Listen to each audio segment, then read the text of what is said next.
again in this installment of Spiritual Wisdom. Today I'm going to talk about expectations and how they cause suffering.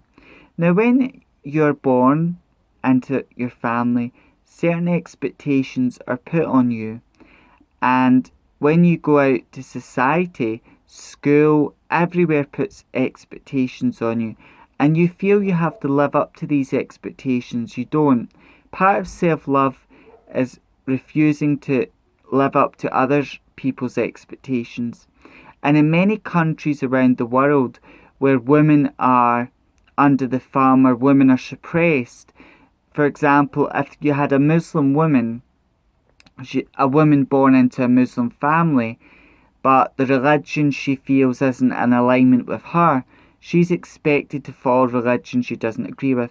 And if that Muslim woman happened to be gay, God help her, really, she needs her lucky stars, because in a lot of these countries, certain women in that country and around the world are expected to marry a man who she's in her young 20s, the man she's marrying might be in her 40s, but he's a very wealthy man. So the marriage will benefit the family, but it won't benefit her. And because she's denying her sexuality, and because if she chooses to be herself, she'll be rejected by her family.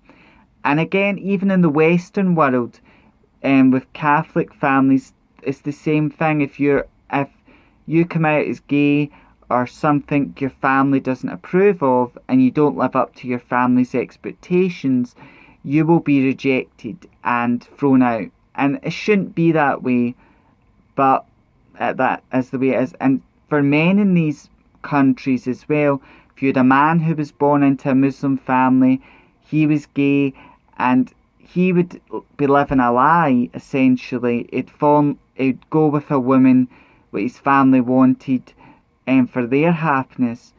And part of self-love is when you stop living up to other people's expectations, and you stop this expectations.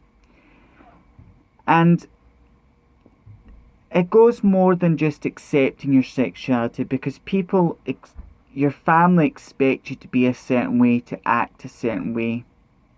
And in some families where the sons of a father or they look up to the father, they've not really got a mother figure, they're acting tough and masculine.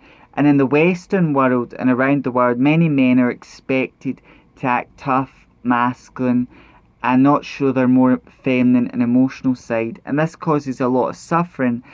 And part of self-love is letting go of other people's expectations.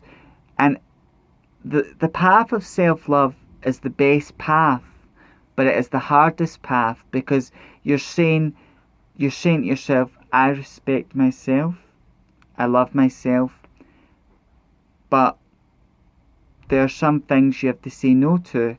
And if your family don't accept you for who you are, then you shouldn't want them to be part of your life. And that's hard to say. If you're not going to accept me as I am, I don't want you in my life. It's hard to say that. That's why so many people would rather be fake rather than live a lie, because the hardest choices in life are the wisest choices, but they're not the easiest. And self-love is not an easy thing. It's a journey, something you're constantly working on day by day.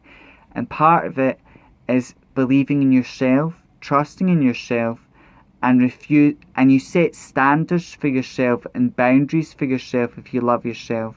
But you also refuse to live up to other people's expectations.